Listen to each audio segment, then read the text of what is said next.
የቤቲ እናት መታ ጽናትን ከእግሯ ስር ወድቃ እየለመነቻት ትገኛለች። ጽናትም የኪራ ድርጊት በጣም አናዷት ስለነበረ እያለቀሰች ትገኛለች። እንዲሁም ቤቲ በጣም ደስ ብላት ነበር። ኪራ ጽናት ከአባቷ ጋር ስልክ እያወራች ነው። በመጀመሪያ ሰላምታውንና ደህንነቱን ከጠየቀችው በኋላም በቆሎ ደረሰ እንዴት በማለትም ጠይቀዋለች። እንዲሁም ዝናቡ እንዴት ነው አጥጋቢ ነው ወይስ ደግሞ አይደለም ብላ እያወራቸው ነበር። አባቷም በጣም ጥሩ ነው እያላት ይመስላል። በቆሎ እንዴት እንደናፈቀኝ ስትለውም አረ ችግር የለም ከዚህ ገዝተን እንበላለን ስትለው ነበር። ከዛ ቀጥሎ ደግሞ ህልም አይቻለው ይላታል። እንግዲህ አባቷ የምን ህልም ነው በማለትም ስትጠይቅ ሁለት እባቦች ወደ ቤትሽ ገቡ ብሏታል። እነዛ እባቦች እንግዲህ ቤቲና እናቷ ነበሩ ማለት ነው። እረ ህልሙ ብንበል ብላም በቃ ችግር የለውም በኋላ ስልኩን እዘጋዋለሁ ብላ ከዘጋችው በኋላም በጣም ተክዛ ነበረ። ሊና ወደ መጣችና ሳሎን ጽይ በሰላም ነው እንዴት ታከዘሻል እኮ ብላ ስትጠይቃት ምንም እያስታወሰች አልነበረም። እና ጽናት ደህና ነኝ ብላታለች። ከዛ በድጋሚ እንዴ መሬቱን እኮ ቆፍረሽ ልታወጩ ነው በይንሽ ብላ ስትጠይቃትም ሊና ጽናት እንግዲህ ጮህ ትልና ደህና ነኝ አልኩሽ አይደል በማለት መልሳላታለች። እንዴ ታዲያ ምን አስቆጣሽ? እኔ እኮ ስለ ደህንነትሽ እና ደህና መሆንሽ ነው እንጂ የጠየኩሽ ሌላ ምን አልኩሽ? ያው ስለተከሽ ነው ብላ ስጠይቃት ሊናም ጽናት ይቅርታ ጠይቃታለች። ይቅርታ ሊና ጮኩብሽ አይደል አለቻት። ምንም ችግር የለውም ለምጄዋለሁ ጮኸቱን እንደሆነ ብላለች። ሊናም ከነገረቻት በኋላም በቃ አባቴ ደውሎ ነበረ። ታዲያ ስለሱ እያሰብሽ ነው? አዎ ምን ነበረ? ሁለት እባብ ከቤት ገብተዋል አለኝ። በስማም የምን እባብ ነው ደግሞ የምታወሪው ብላ ሊናም አማትባባታለች። እረ እንደዚህ ማታስቢ እኔ ራሱ እንደዚህ ሲባል በጣም ነው እንግዲህ የምፈረው እንዳታስነድፊን ብላም ጥላት ብድግ ብላለች። ጽናትም ጸሎት እያደረገች ነበር ብቻዋን። ፈጣሪ ሆይ ምን አይነት ነገር ሊመጣብኝ ነው እንግዲህ ፈተናውን ቀልል አድርግልኝ እያለች ጸሎቷን ቀጥለዋለች። ቤቲና እናቷም እንግዲህ መንገዳቸውን ጀምረዋል። ወደ ነኪራ ቤት ለመምጣትም ወደ ራሳቸው ቤት ለመምጣትም ይመስላል። ቤቲም እንዳበደች ነው እንደቃዠች ነው እንደውም ብሶባታል መሰለኝ። እናቷን አልሄድም አውቀሽ ነው አይደለ የሸወርሽ ነው ወደ ሐኪም ቤት ወስደሽኝ መርፌ ልታስወጊ ነው። አምቡላንሱ የት ነው? አሁን ተደብቀው እኔን እየጠበቀኝ ነው አይደለ? እኔ እንዳልሰማው ድምፁን ጸጥ አድርጎ ቁሞ ነው ያለው። አልሄድም እያለች እናቷ ጋር ስትታገል ነበር። እናቷም አይደለም አንቺ በጣም ከምትወጁ ቦታ ነው የምወስድሽ ዛሬማ እንደውም አምቡላንስ አይደለም እባክሽ ልጅ የተረጅኝ እወድሻለሁ እኔ እኮ እያለቻት ነበር። ኪራም በመንገዷ ቆማ አያት ማለት ነው። ኪራ እንግዲህ ሲያያት በጣም አዝኖ ነበረ። ቤቲም እንዴ እማዬ ኪራ ነው አይደለ እኔ ያየሁትን ነገር እያየሽው ነው በማለትም ጠይቃታለች። አዎ አይቼዋለሁ ስትላታለች ማለት ነው እናቷም። ኪራም ጠጋልና ግን ለምንድን ነው ልብስ እኮ ቀይራል ምናምን እያለችው ነበረ። ኪራም ወደ ቤቲ ጠጋልና ደህና ነሽ ቤቲ ብሏታል። እማዬ ድምፁን ሰማሽው እንዴ እሱ ነው እኔ አላምንም እያለችም እየጮኸች ነው። ታዲያ የልጅሽን ፍቅረኛ እንደዚህ ነው እንደ የምትቀበየው? ወደ ቤት ግባ በይው እንጂ ብላም እናቷ እንግዲህ አስገድዳ ወደ ቤት እንዲገባ እያደረጉት ነበር። ኪራም ቤቲ አይ ስራለኝ አልገባም ይላታል። እናቷም እባክህ ወደ ቤት ግባን ሄድ ቤቲም ቆንጆ ምግብ ነው የሚሰራለ ብላ በጣም ተደስታ ነበር ኪራም ስታየው። ናሆም እና ምሩ ናሆም ቤቱን እንግዲህ በሻማ ፏ ደመቅ ሽብርቅ አድርጎ ቤቲ እየጠበቀ ነበር። ምሩም እንግዲህ እንደተለመደው ወደ ቤቷ ስገባ ያልጠበቀችው ነበር ያገኘችው። ሻማው ቤቱ በርቶ ደመቅ ብሎ በጣም ተደስታ ነበረ። ናሆሚ ምንድን ነው አለች። ይህ ሁሉ የምታየው ነገር ለንግስቴ ነው ብሏታል። በጣም ተደስተው ነበር። እኔ እኮ ማታ ብላ ነገሩ ልትጀምረው ስትል አይ የማታውን ታየውና አሁን ፍቅራችንን እናጣጥም ብሏታል። ለሚስቱ እንደዚህ የሚያስብና የሚጨነቅ ወንድ ግን እየታለ ብላ ስትጠይቀውም ይኸውን ያለው አይደል ብሏታል። አይንሽን ጨፍኝ ካላት በኋላም ሰርፕራይዝ አድርጓታል። ታገቢኛለሽ የሚል ቃል አቅርቦላት ነበረ። ምሩም ምንም ሳታቅማማ እሺ ነው ያለችው። ኪራና የቤቴ እናት እባክህ አዳምጠኝ እያለች እየተከታተለችው ነው ከኋላው። እናት እኮ ሆናለሁ ለምንድን ነው እንደዚህ የምትጥለኝና ራቅ ራቅ የምትለኝ? ልጅንስ እንደዛ የምታረጋት እንደዛ እየሆነች ጥላት አትሄድ እያለችው ነው። ልጅሽ እኮ አብዳለች፣ እኔ እኮ ባለትዳር ነኝ፣ ምንም ላድርግላት አልችልም ብሎ ሲናገራትም ለምንድን ነው ልጅን እብድ የምትላት ብላ በጥፊ መታዋለች። እሷ ማለት እንግዲህ ቆዳ ናትና ሰይጣን ናት ብሏታልም።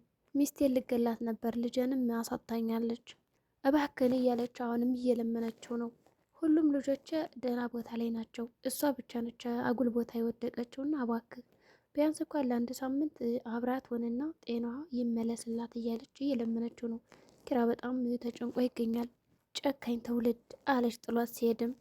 ይህን የበኛ ጊዜ ቢሆንማ ተሎ ነበረሽ የምንለው። አረ ደግሞ ልሂድ ልጅን እናቴ በሩን እኮ ደግሞ ቆልፌ ባን የመጣው አንድ ነገር ሳትሆን አለችና ወደ ቤቷ ተመለሰች። ኪራም ወደ ቤቱ ከመጣ በኋላ በጣም እያሰበ ይገኛል።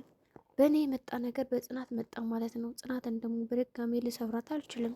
ግን ደግሞ ቤቲን እንደዛ ሳያት በጣም ነው ያሳዘነችኝ የተሰማኝ። በቃ ባንዴ ህፃን ሆና ሳያት የማበዷ ምክንያት እኔ ነኝ ብቻ ባልልም፣ ግን ደግሞ አሳዘናኛለች። እንደዚህ እያሰበ እያለ ጽናት ወደ ክፍል ትመጣለች። አልተኛም እንዴ አለችው። ልተኛ ብልስ በምን እንዴት እተኛለሁ እያላት ነው። እንዴት እንቅልፋት መጣም ስትለው አይ ዝም ብዬ እያሰብኩ ነው ይላታል። የቀን እንቅልፍ ድህነት ነው ይባላል ትለዋለች ጽናትም። ሲጀመር ወጣት ናት ተኛ አለችው። በቀን ጥሩ አይደለም አባቴን አስታወሽኝ ይላታል። እሺ በቃ አሁን ንቀ እንድትል ቡና ፈላላለሁ ስትለው አይ እኔ ብቻ ስለሆንኩ በቃ አንድ ሲኒ ብቻ ኪችን ውስጥ አፍይልኝ ይላታል። እሷም እሺ ብላ ለማፍላት ሄዳለች። ሰኑ ስልክ እያወራች ነው ከክብሮም ጋር። ዝም ብዬ ነው ትዝም አትለኝ ባክህ፣ እንኳን ልትናፍቀኝ ቀርተው። ጋሼ ደህና ናቸው አደል? ከሰኑ ጋር ነው ማውሮ ስትላቸው ግን ምን አሉህ ብላ ሀሳቡን ለመስማት እየሞከረች ነው። እኔ የምልህ ግን መቼ ነው የምትመለሰው በማለትም ጠይቀዋለች። ሰኑ ከዚህ ጋር እንግዲህ የመናፈቅ ነገር እየታየባት ነው። በቃ ሁሉም ነገር እኮ ንፍቅ አለኝ፣ አብረን የምንበለው ነገር ምግብ ምናምን እያለችም ነበር። እሺ በቃ በኋላ እወራለሁ ወይም ደግሞ ደውላለሁ ብላም ስልኩን ከዘጋቸው በኋላ ግን እኮ እውነቱን ነው ገና 2 ቀን ከሆነው እንግዲህ እንዴት ነው እንደዚህ ብዬ የምጠይቀው መቼ ትመጣለህ ብዬ ብላ ራሷን ዞር ብላ እየጠየቀች ነበር። የቤት እናት አሁንም ወደ እነ ኪራ ቤት መታ በር እያንኳኳች ነው። ሊና ከፈተች። ኪራ አለ እንዴ? አለ ግን ቡና እየጠጣ ነው ጥሪልኝ እስኪ ስትላት ኪራ ይመጣል። ቆይ እንጂ እዚህ ጋር ዝም ብዬማ አላስገባሽም እኔ ማን እንደሆን ሳላውቅሽ ብላ ከበሩ ጋር ትንሽ ቆም እንድትል አድርጋታለች ሊና ብዙ አጋጣሚ እንግዲህ ጸባይ ገዝታለች። ኪራም ከመጣ በኋላ ሌላን ወደ ውስጥ ግቢ ይላታል እና ማውራት ይጀምራሉ። ቆይ ለምንድን ነው የምታመናጭቀኝ? ሌላው ብቀር እኮ እድሜን አታከብርም እያለችው ነው የቤት እናትም። ልለምን እባክህ ለአንድ ሳምንት ከቤታችን ሆን አሁን ሂጂልኝ ጽናት እንዳታይሽ፣ እንደውም ማየት እፈልጋለሁ ልጅን ያሳበደቻትን ትላለች። ኪራም በጽናትማ እንዳመጭ ብሎ ይከራከራል። ሁሉንም ነገር ያወሩትን ሊና ሰምታለች። ከቤታችሁ ትምጣ አንተ ካልመጣ ትለዋለች። በጭራሽ እዚህ ቤትማ ቤቲ እንድትመጣ አልፈቅድም ይላል ኪራም። እሺ በቃ ሂጅ ብሎ ወደ ውስጥ ከገባ በኋላ ሊናን በሩ ጋር ተለጥፋ ያያታል። ከዚህ ምን ትሰሪያለሽ በር ጋር ተለጠፈሽ ይላታል። እየሰማሽ ነው? አይ ምንም በቃ መወልወያ እየፈለግኩ ነው ብላም ትርበተበታለች። የምን መወልወያ ምናምን ይላታል። ወደ ውስጥ ከገባሽ በኋላም ሌና ብቻ ለጽናት ሄዳ እንዳትነግራት እንጂ አለ። ምን ላድርግ እነሱ ቤት መቀመጥ አልችልም፣ ግን ደግሞ እናቷን ሳያት እናቴ መሰለችኝ። ውይ በቃ ከዚህ ክፍልማ በወጣ ይሻላል አለና ወጣ አለ። ወደ ካፌ ሄደና ስልክ ይደውላል ቅዱስ። የት ነህ ይለዋል። እንግዲህ በዚህ ሰዓትም ቡና እየጠጣ ነው። ቆይ አንተ ግን ለምን በተርሙስ እንግዲህ ይዘኸው አትዞርም እያለው ነበር ኪራ። ችግር አለ ብሎ ሲጠይቀውም ቅዱስ ችግር ጠፍቶ አያውቅም ብሎታል። ቤት እኮ ልመጣ ነው መንቀሪ ባስወጣት ደስ ይለኝ ነበር። ወደ ቤት ነው። ጽናትማ ሚስቴ ነች። ጭንቅላቷ ልክ ስላልሆነ ነው። አብዳለች እኮ አሳዝና ባልሆነ እሷ ማለት እኮ የቤታችን ያበላሸችው ነች፣ ሰይጣን ነች፣ በቃ በጭካኔ የተሞላች ብሎ ለቅዱስ ያወራዋል። እናቷ ግን በጣም አሳዝናኛለች ይላል። አሁንም ልጠይቃት እንዴ ጽናትን፣ በቃ ምናልባት ጽናትን ከነገርኳት በኋላ ደግሞ ወስናለሁ ይላል። ኪራ ሀዛጋ ሚስቴንማ እንዳታየት ብሎ ሲከራከር ከቆየ በኋላ ግን ሰተት አድርጎ የቤትን እናት ወደ ቤቷ መጧታል። ከዚህ ጋር በጣም ትልቅ ስህተት ነው እንግዲህ የሰራው። መጀመሪያውኑ ለጽናት መናገር ነበረበት፣ ከዛ እናቷን ማምጣት። ጽናትና ሊና ሳሎን ላይ ቁጭ ብለው ነበር። ሊናም ስለሰማችው ነገር ለጽናት መናገር ፈልጋለች። ጽናት የሆነ ነገር ልነግርሽ ነበረ። ምን ነበር? ቅድም ቡና እያፈላሽ ሳለ በር ተንኳኳቷል ነበር። አዎ የሆነች ሴትዮ መጣ ነበርና እሷ ነች። ማነች? አላቅም፣ ተለቅ ያለች ነች። ኪራን ጥሪልኝ ብላኝ ከዛ ለጠረው ስመጣ እሱን መጣና ወሮ ግን ስትላት የሰማው በቃ ለአንድ ሳምንት ወይ ከኛ ቤቱን ወይ ደግሞ ከዚህ ትምጣ ቤቲ ትላለች። ኪራ እንደዚህ አይነት ስምድ የለውም። በኪራና በእኔ መካከል ወሬ ማመላለሽን አቆሚ፣ በትዳራችንም ጣልቃ አትግቢ ብላ ቆጣ ብላ ጥላት ሄደች። ሊናም እንዴ እኔ የሰማሁትን ነገር ልንገርሽ ብለን ምላሹ እንደዚህ ነው ብላ ጸጥ አለቻት።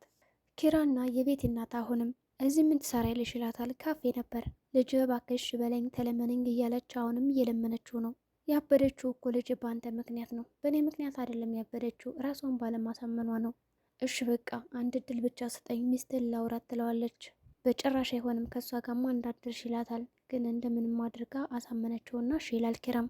ምን ታደርገዋለህ ልጅ አንገቴን እኮ አስደፋችኝ እያለች ነው። እናት ሲባል እንግዲህ ለልጇ የማታደርገው ነገር የለም። ከኪራ እግር ስር ወድቃ እየለመነችው ነው። ኪራም እሺ አስብበታለሁ ብሎ ይሰናበታታል። ኪራም ወደ ቤት ካመጣ በኋላ ጽናት ውሃ ትሰጣታለች ለእንግዳዋ።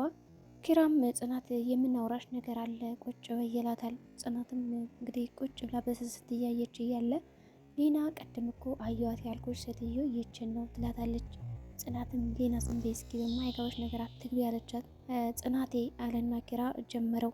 ይቺ ማለት እንግዲህ የቤቲ እናት ነች። ቤቲ የድሮ ፍቅረኛው አለች። ጽናትን በጣም ድንግጥ አለችና ከፋት። እሷ ስሟ እንዲጠራ ሰው አልፈልግም አትጥሯት አለች። ኪራም ጽናት ቤት አቅሏን ስታለች ይላታል። እሰየው አለች። እንዴ አንቺ እንዴት ነው እንደዚህ የምትናገሪው? ቅልብ እንዳለች ነበር የሰማሁት አለች እናቲቱም። የወጋ ቢረሳ የተወጋ ይረሳም ብላ ጽናትን በጣም ተናደነች። ኪራ በጣም አዝኜብሃለሁ፣ እሷ እኮ በመርዝ ነው ልትገለኝ የነበረ ልጅንም ማሳጣኛለች ብላ ነገረቻት። ጽናትም ወደ ክፍሏ ከሄደች በኋላ በጣም እያለቀሰች ነበር። ከቤት ያስገባችሽም እሷ ሆና ነው ይላታል ኪራም። አሁን ሂጄ ለጽናናት ጽናትን ብሎ ሄደ። ሊና ቁጭ ብላ ነበርና ሳሩን እባክሽ አንቺም ለምኝልኝ እያለች እየተማጸነች ነው። ጽናት እንደዚህ ሆነቻት አላውቅም አለቻት። ቀን ሲጥል ፈራጁ ብዙ ነው አይዞሽ ትላታለች። ሊናም የእናት አንጀት ሆኖብኝ እኮ ነው ጽናት በቃ አታልቅሽ እያላት ነው። አውቃለሁ ከባድ እንደሆነ አታውቅም ኪራ፣ እኔ እኮ መግቢያ መውጫ ስታሳጣኝ ነው ወደ አንቺ ያመጣት ይላታል። ቤቲንም አያት አዎ ይቻታለሁ፣ ታዲያ ከጨረስክ በኋላ ወደ እኔ ለምን አመጣት ትለዋለች። አስወጣልኝ አለችው። እንደዚህ ሁና ሳያት እኮ በቃ እናቴን መሰለችኝ ለዛ ነው። አሀ እኔ እናት ስለሌለኝ ስሜቱን አላውቀውም ተልና ተናዳ ትወጣለች ከክፍሏ። የቤቲ እናትን በቃ ከጽናት እግር ስር ወድቄ መለመን አለብኝ ትላለች። ጽናትን መጣችና ይቅርታ ከእግሬ ስር ወድቀሽ መለመን አይጠበቅብሽም፣ ግን ደግሞ እኔ በህይወት እያለሁ ቤቲ ከዚህ ቤት እንድትመጣ አልፈልግም ብላ ጥላት ትወጣና ወደ ሰኑ ትመጣለች። የማያውቁት ሀገር አይናፍቅም ብላም ተርታለች። ወደ ሰኑ ከመጣች በኋላ የተፈጠረውን ነገር እየነገረቻት ነው። እኔ እኮ በጣም ያናደደኝ ኪራ ሁሉንም ነገር አውቆ ግን ደግሞ ወደ ቤት ይዟት መምጣቱ ነው አለች። ሰኑ ለማረጋጋት ሞክራለች። አይዞሽ በቃ ተረጋጊ እያለቻት ነው። መጨረሻ ዝም ካለች በኋላ ተመስገን ትላለች። ሰኑ ምን ተመስገን የምትይው? አይ ስለ ተረጋጋሽ ነው ትላታለች። በቃ አሁን እንድሸኝሽ አለችና ይዛት ሄደች።